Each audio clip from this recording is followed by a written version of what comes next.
Be here now. Just be here now.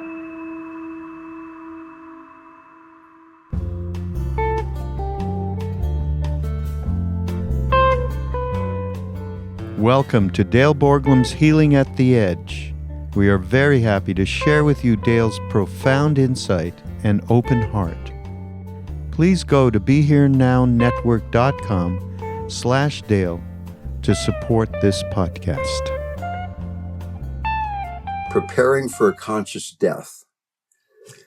And when I look at that phrase, the first thing that pops out to me is, what does it mean to be conscious? Conscious death, I mean, certainly conscious living is what prepares one for conscious dying. So I decided I'd look up conscious in the dictionary. And the first meaning is just being aware of your surroundings. Somebody's conscious, they're not unconscious. And I think we often mistake conscious for just being mindful. I'm conscious of what's happening now. Then a deeper question is, what is happening now? Is being aware of me looking at a computer screen and people out there are moving around, or I can feel my butt on the chair here and words are coming out of my mouth. And I'm conscious of all that. But is that really all that's going on? In fact, is that the most fundamental thing that's going on? Is there something else to be conscious of that takes a more subtle awareness, a more subtle heart, a deeper heart that allows the direct experience of God or pure consciousness moment to moment? And of course, the answer to that is yes. In preparing for a conscious death, we create a conscious life. And yet I think it's so easy to think, well, all I'm really capable of in my busy life is being a little more conscious, bringing awareness to driving in traffic or cooking vegetables or fighting with my partner or whatever it is that I do that keeps me all excited in life. So in some way, this notion of conscious death comes down to this moment is preparation for dying. And in this moment, we can be lost in our thoughts. We can believe our thoughts is real. We can be attached to excitement. We can take the first step of just becoming aware of all that, having a clear awareness, resting in mindfulness. And certainly if mindfulness deepens, eventually one can become enlightened. There's no doubt about that.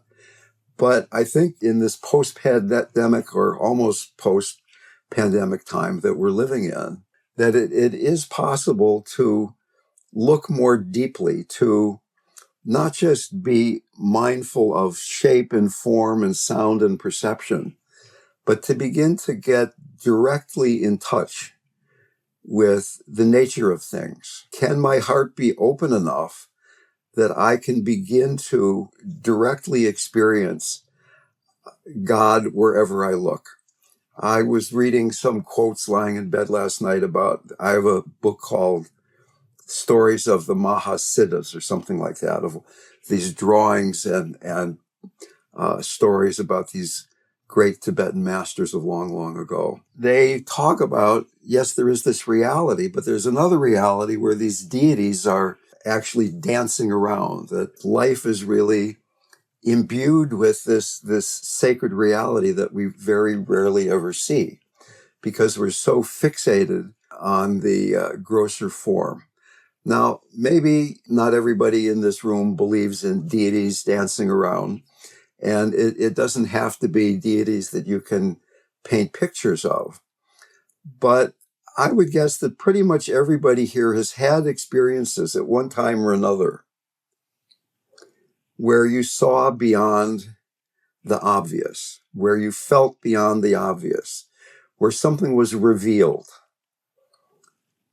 whether that was through deep meditation or psychedelics, or it just happened to happen when you were out in nature or listening to music. But that something was revealed that is much larger than what the rational mind gets attached to and thinks. Maharaji had so many quotes, saying things like, it's so much better to trust God than to try to figure it out, or things like, everybody is the face of God. That's a really difficult one to really begin to not just not judge people, but to see that everybody we meet, everything we meet, is totally imbued with as much pure consciousness as Maharaji was, or as Buddha was, or as Christ was. Everybody. Ramakrishna said, our duty is to fall down and adore where others only bow. Okay. Our duty is to fall down and adore where others only bow.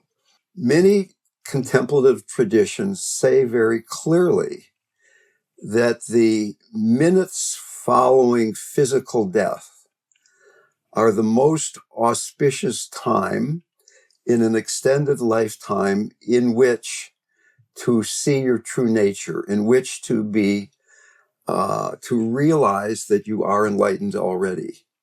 It is so compelling to identify with our bodies, and not having a body and suddenly not having a body is such a great benefit to seeing who we truly are. I mean, right now it is so difficult not to think that I'm in Fairfax and you guys are spread all around, mostly North America, with maybe a couple people here from Europe right now. Okay. And yet, even though that level is true, we're so fixated with that level on what it is that's going to die and what it is that doesn't want to die, that we forget, we miss that deeper quality of consciousness that is always here. To me, this brings up questions like, what is happiness? What is fear? How can I go beyond separation into connection? And the question is, can we die before we die? St. Paul in the Bible says, die before you die. Is it possible that you trust your heart so much that you can die into this wholeness? In Tibetan Buddhism, they say very clearly that, yes, you can go directly into non-duality, you can go directly into wholeness, but it is so much easier to go through the heart. The first place to go into the heart is love, is devotion. Can you have devotion for the deity, for the guru, or for just the Dharma, or just consciousness?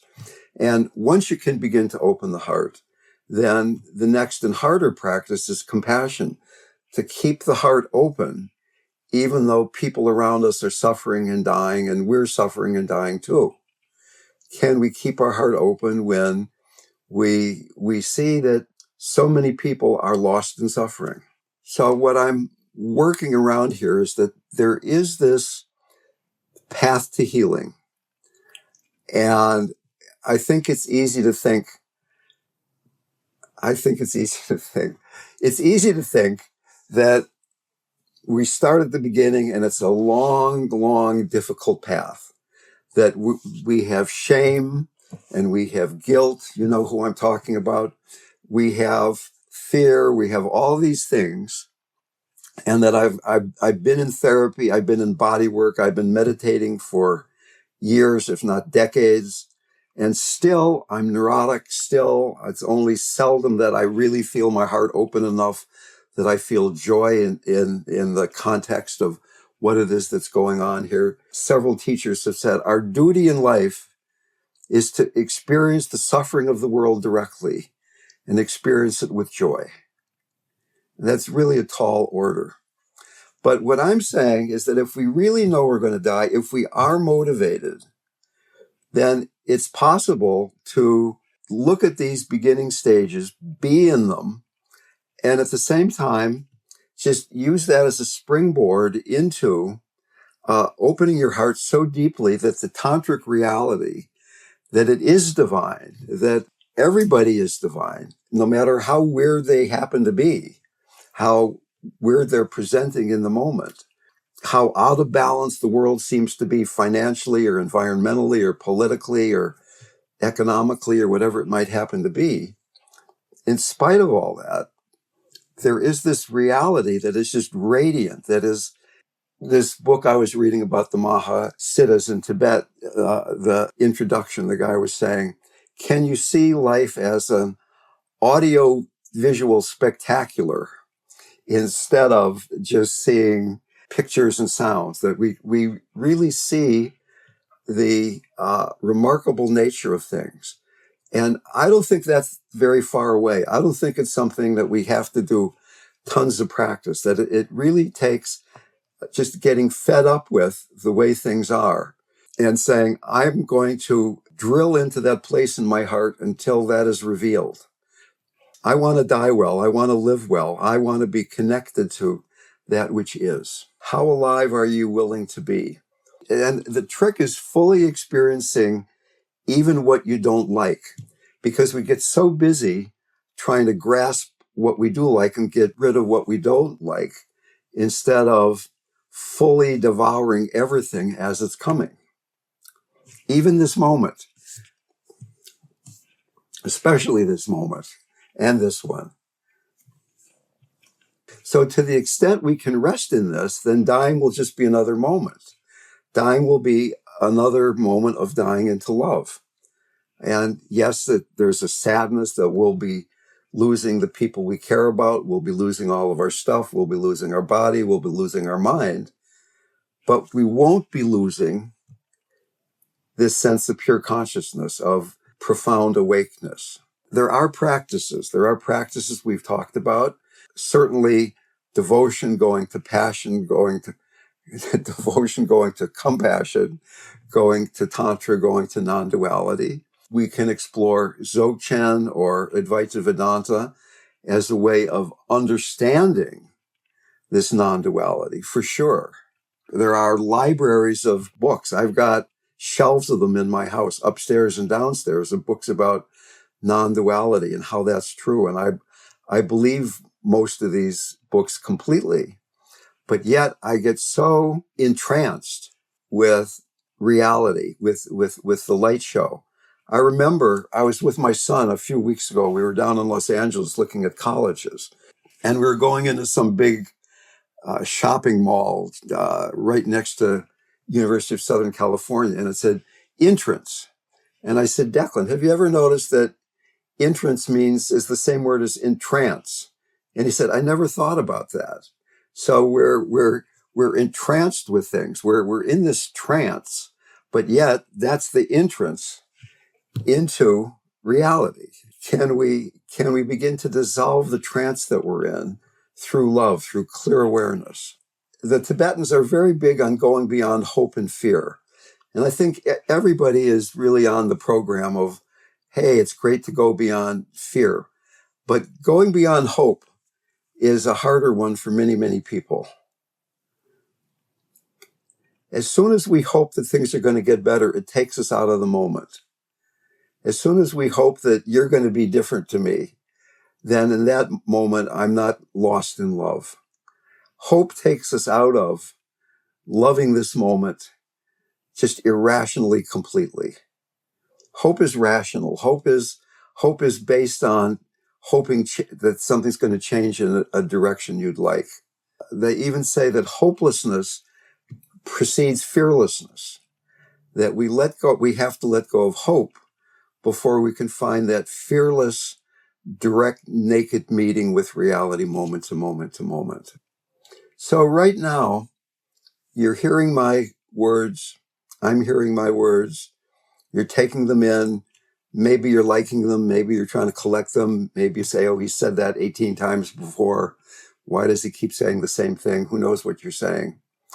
But is it possible to go beyond all reactivity to just together? And the fact that we're doing this together adds a great energy, a great benefit to the possibility of letting go of the safety of I'm knowing what's going on here and plunging beyond that, plunging beyond separation. When we were with Maharaji, again and again, he would discourage meditation. He would keep pulling people's beards or throwing fruit at them or doing things to distract them and just showing that all you need to do is hang out here in love. It's not about getting somewhere else. It's not about figuring something out or collecting great ideas. But right now, that possibility is here. And as we're doing it together, I think it reveals and emphasizes that possibility. Do we just cultivate an equanimous mindfulness that perceives the world with clarity, or do we appreciate the magnificent illusion for what it is in all its spectacular wonder, the play of the gods? Is my question to you. Okay, so why don't I slow down for a moment here and ask for remarks, comments, questions. Hey, Ramdev. Yeah. So I left a message the other day. So in one of the study groups, studying the Bhagavad Gita, and we're studying the verse about what you focus on at the moment of death determines your state, where you go. And Krishna tells Arjuna, keep your mind on me at the time of death, and you will come to me. So just wondering if you wanted to comment on any of that. States of mind at time of death. Yeah, it's kind of hard to argue with Krishna, but I'd like to do it. Oh, okay. And, I think that puts a really big burden on people to think maybe you've meditated for a whole lifetime, and then at the moment of death, you're in an automobile accident or the doctor has put a lot of morphine in your bloodstream and you're not focusing and everything goes down the drain because you're confused right at the end. And somebody asked Ramdas that exact question, and he said, well, in my opinion, the review you get for the play of life that you've been acting in is not dependent on the closing line, but on how you acted in the whole play itself. And here's another story. So supposedly the Buddha had the ability to open people's third eyes as a teaching device. And he was teaching a bunch of monks about karma and reincarnation. And this question came up about what happens right at the end of life.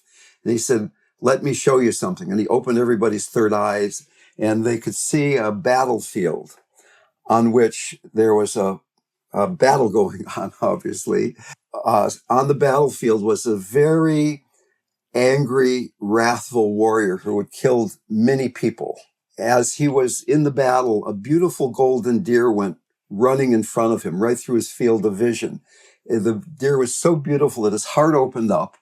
And at that moment, an arrow came and killed him. But because he had died with his heart open, he went up to a heaven realm. And the monks got all upset and they said, this is a bad guy. He's killed so many people. And just because a deer happened to go running by after he's been a bad guy, he gets to go to heaven. What's that all about? And the Buddha said, just be patient, O monks. The rest of his karma will also bear fruit. And he was only able to stay in the heaven realm for a minute or two. And then the rest of his bad karma bore fruit and he went down to a hell realm.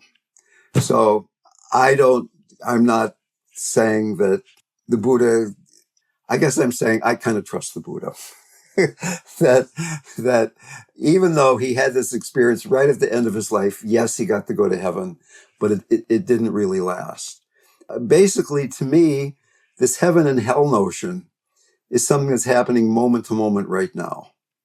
I mean, right now, if you or I are resistant or grasping or anything other than resting in open-hearted spaciousness, we're in hell. And this heaven is only one breath away, one thought away. Rather than worrying about, okay, I at the end of life, I might not be remembering. It's this moment and this moment and this moment, we're cultivating a connectedness that's strong enough. So I've often thought, suppose I'm in an automobile. Maybe I'm even an automobile with my son, and some crazy drunk person in a big pickup truck is going to go crashing into the car. I can see that in 5 seconds, my body's going to be totally mangled, and maybe Declan also. What would I do in that moment? I'm not going to start doing Dzogchen meditation. What I'm going to do is just start saying my mantra. I hope that I have a strong enough practice that no matter how erratic or violent or boring the moment is, that there is this foundation of that has been created, that God and God's name is permeating everything that's going on. In India, they say that God and God's name are the same thing. In the beginning was the Word, and the Word was with God, and the Word was God. So to me, mantra is a very powerful practice. Many teachers say that mantra is the most powerful practice in this dark age because it's so available, it's so robust. It's very frustrating to the rational mind to keep saying one word or a very short phrase again and again and again. The mind wants to be excited, just like that quote I mentioned before. We mistake mental excitement for happiness, right? My mind loves to be understanding things. It loves to figure things out. It's very good at that. That's why I'm doing this. Like I've got all these structures of how the spiritual path unfolds and how different things connect with other things. Fascinating. It's wonderful. It's beautiful. But eventually it comes down to going beyond the excitement and resting in the wholeness. Dale, I'm thinking about the term conscious dying. And as a hospice counselor for many years, I've been present to many dyings. And I'm aware that rather than being aware of the world around one as one dies, there's generally a retreat deep within and an awareness not of what's around one, but only whatever is that conscious awareness within. And I wonder if you have a comment about that. Yeah, well, certainly if somebody's dying of a degenerative disease, which is often the case for people like you who work in hospice or people like me. I mean, if somebody dies suddenly of a heart attack or in an automobile accident or a brain aneurysm, that isn't the case. And you and I don't get called to the bedside because it happens in a moment. So that we can't really count on this gradual death. We can't really count on the fact that we're going to have the opportunity to gradually sink into deeper consciousness. To me, the point is the moments immediately following physical death, as the consciousness is leaving the body, that's the time when the great awakening can happen, right? Certainly, some people have karmically a better opportunity as they're approaching death to do this gradually and calm down. I was talking to somebody this last week whose both of her parents are slipping into deep dementia and how difficult that is for her. And yet I pointed out that even though it might be expensive and frustrating and exhausting and all kinds of things from the standpoint of consciousness, her parents are learning about being quiet and passive and receiving and open and things that maybe they weren't completely good at when they were running around having active lives. But my point here, the main point, is that right after we die, when consciousness lets go of the body or the body lets go of consciousness, then there's pure consciousness. The Tibetans say that at that point, there's a light that's as bright as 1,000 suns.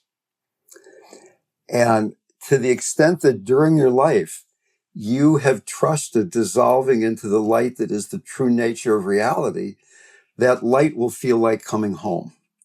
To the extent that during our lives, we're so attached to our minds and our bodies that we only have glimpses of that light and keep pulling back from it because it's ego death, then the light is going to be too bright as we die. And we're going to have to take another incarnation to learn to deal with the brightness. It might not seem that this moment at 44 minutes after the hour of 9 in California, whatever the hour is where you are, is the full expression of the light, but it is. And for those people who have taken psychedelics, I would guess that you had the experience at times that light was there. It was not a hallucination brought on by the drug. The drug revealed something that was there all along. That this pure consciousness is radiating in each moment, so that we're preparing to rest in that moment to moment. And the better we are at doing that, then this moment after death can be a complete surrender into that. So, considering that, what would you advise someone who is attending someone who has just died? How should they be dealing with their presence in their body at that point? Well, first of all, Stephen Levine and I used to teach together, and he developed something he called talking through the heart with the dying, so that even before somebody dies, but certainly after somebody dies, you can talk to them through the heart. You don't have to say anything out loud. And what I usually do when I get word that somebody has died, whether I'm at their bedside or maybe I get a phone call that a client of mine has died over the night, or a relative of mine has died in Chicago, or who knows what it is. The first thing I do is I say to the person, "You're dead now." Because sometimes people have such a firm belief that when you're dead, that's the end of it. There's no more you, and they've died and consciousness remains. It's confusing. So I say, "You're dead now." And then I kind of ask myself, do I feel that I have permission to do any guiding from this person? In all the decades I've been doing this, I think there's only been 2 times where I felt this person did not want my help. It was none of my business. I'm out of here. And the other 998 times, or whatever it is, I don't know, I felt permission to guide that person. And I say something like, this is a good time to trust the love and the wisdom and the kindness that you have cultivated in a lifetime. This light will appear. Trust this light. It's your true nature. You can merge into this light. Some of you have heard me tell this story about the first person I ever worked with who was actively dying. And this was back a long time ago in the late 1970s in Santa Cruz, California. Stephen and I had a Tuesday night meditation group, and a young man named Chris, who had lived in Toronto, he was a radio engineer for the Canadian Broadcasting Company, moved to Santa Cruz. He had non-Hodgkin's lymphoma. He was dying. He didn't know why he moved to Santa Cruz, but there he was. He came to our group. And one of the main things that's going on with Chris, because he was in his late 20s or early 30s, and he was getting weaker and weaker, is very frustrated that he was no longer a sexual being. He had very little energy. He couldn't move too much. And I don't know if he'd ever been sexual, but certainly at this particular point, he was not. And consequently, he was very frustrated. So I just happened to be at his bedside the night before he died. I drew the lot of being there from midnight to 6 a.m. And I sat there. He'd been in a light coma for 2 days. He hadn't spoken. He barely moved. And I was sitting there. It was the middle of the night, and I heard him moving and stirring. And he was looking around the room, looking at the ceiling as if the heavenly host of angels were there. And that God was coming. And I said, Chris, what do you see? And he said, beautiful women wherever I look. And those were the last words that man ever spoke in his life. So that as he was actually dying, and right after he died, Stephen was saying to him, just trust this light. But Chris, if you see beautiful women in the after death state, realize it's only a projection of your mind. It's something that you're holding on to, and that will be there as you're letting go of your body. Can you not take it as real? Can you see it as only your mind and trust the light and the love that is your true nature? And it felt like those words deeply penetrated into Chris, and his departure from his body went very smoothly and wonderfully. It certainly is an individual thing. And the main thing you can do for somebody who's approaching death or has just died is, can you yourself rest in the non-dual state.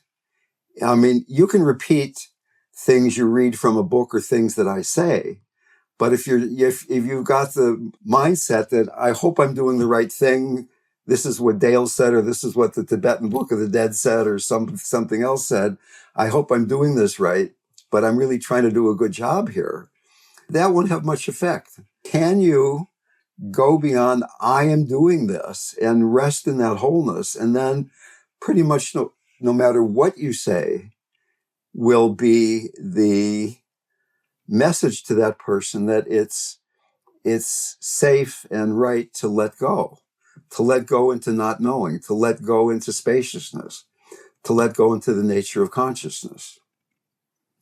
So like right now, am I saying this stuff from my mind, or am I resting in a place where God's acting through me and the stuff's coming through?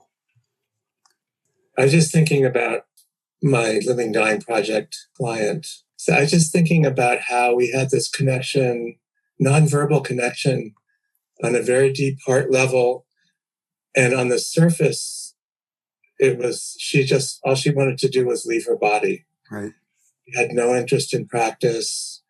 When I went there, she would ask me to move the TV slightly around, or tape some cords up that were bothering her, or fluff her pillow in a certain way. It was all about these slight adjustments to the material world. But underneath, I felt this deep current that was not really possible to put into words, because she was so, for whatever reason, she just could not acknowledge spiritual practice or heart. I mean, she definitely acknowledged our connection, and there was like a very bright light for me in that room with her. That was completely unspoken, nonverbal. How old was she? Late 20s, early 30s? Yeah, late 20s, yeah. So Kamala was somebody who had a very active life, and just very suddenly she had some very rare occurrence where she became totally paralyzed, right?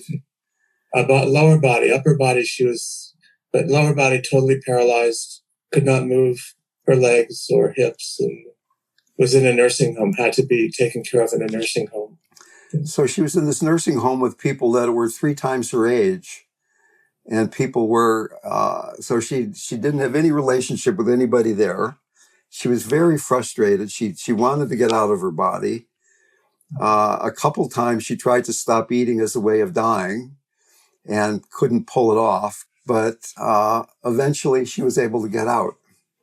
And it was interesting to me that the facility allowed her to stop eating. I would think that being a licensed facility, they don't like people starving to death on their watch, that they could get in all kinds of trouble with the state. But apparently that's not the case. Right. So that I think what John is pointing out is really a very interesting and important point, that even though somebody has this whole personality thing going on, I don't like this is a bummer, oh, woe is me, at the same time, there can be something really deep underneath that going on, that you're just kind of watching the personality dance play out, and the personality has to do that. But there's also this connection happening. And certainly there are a lot of times when the personality is playing out and that connection is not happening, that somebody is completely buying into the outer story. And it might be that it was you who was there, but her parents really loved her a lot too, of course. When my mother was passing away 5 years ago, I got to be with her for the last 10 days of her life by her bedside. And I remember as she slipped into unconsciousness, I was so afraid to leave her bedside because I didn't want her to pass on without anybody there. Yeah. And it seemed like I just wanted to be constantly alert to be there for her. And then it seemed like for that little 2 minutes, I was just stepped out of the room. That's when she died. And I remember when in the hospital, the setup was that they take the body down to the morgue, and you have to take the elevator down from the hospital, walk through a parking lot, and the morgue is in a separate building. So I got to do that with her, walked her down. And as they closed the door of the morgue, I couldn't go in. A dragonfly came and just flew right in front of my face. And at the moment, I thought, I wanted to believe that it was my mother saying goodbye. And I received it. I accepted it. Right. Mm-hmm. So I regret I didn't get to talk to her about what she saw, but I think that was sort of a gift for me.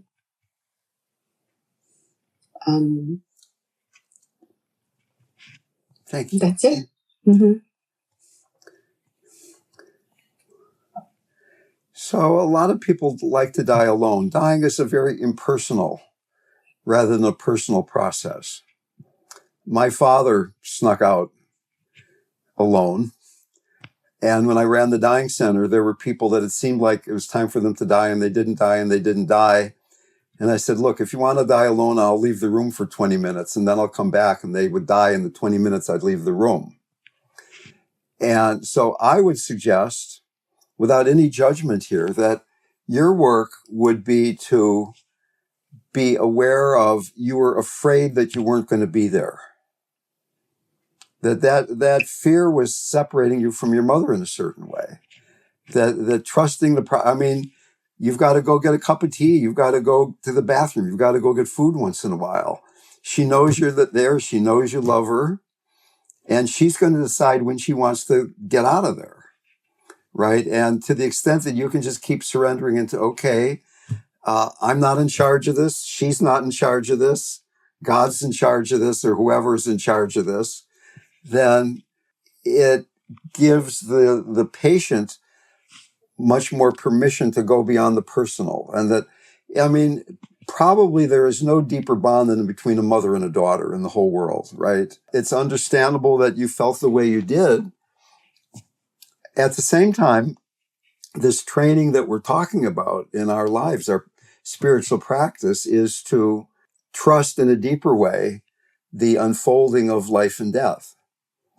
And that doesn't mean you don't do everything to help people and to help people stay alive if they want to do that and have a compassionate, skillful response. It's difficult to be with somebody you love and not have unconscious clinging to wanting them to stay alive, to not suffer. And my line that I don't say to too many people when they're sick is, suffering is only suffering. Suffering is showing you what you need to let go of. Can we look at suffering not as some big problem, but as operating instructions for getting out of this body? It's the user's manual, if you will. I've been around people in great physical pain who were not suffering at the end of their lives because they were not identified much with the body anymore. And in fact, often people dying in physical pain have an easier time dying than people that don't have pain, because the pain is showing them that they're not just the body.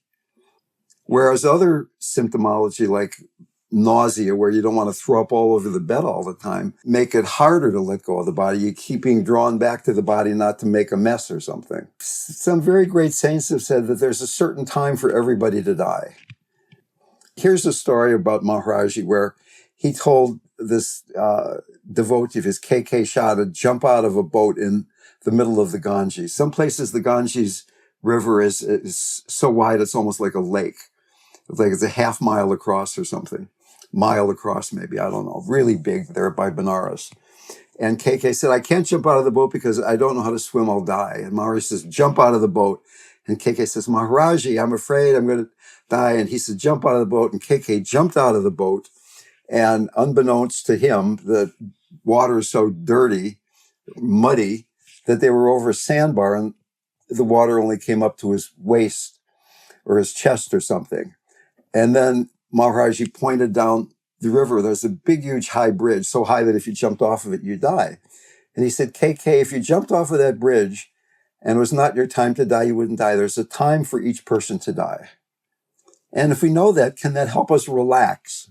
Can that let us know that there's a certain perfection, that karma is unfolding, and our job is just to be with it, to live so fully that we're devouring the karma moment to moment rather than creating a lot of new karma. My strategy, now that I'm in my late 70s, is trying not to create bad karma. It's just trying not to create any more mess than I've already created in my life. Try to be kind of nice to people, trying to help people. It's not very sophisticated, but that's what it's come to after all these years.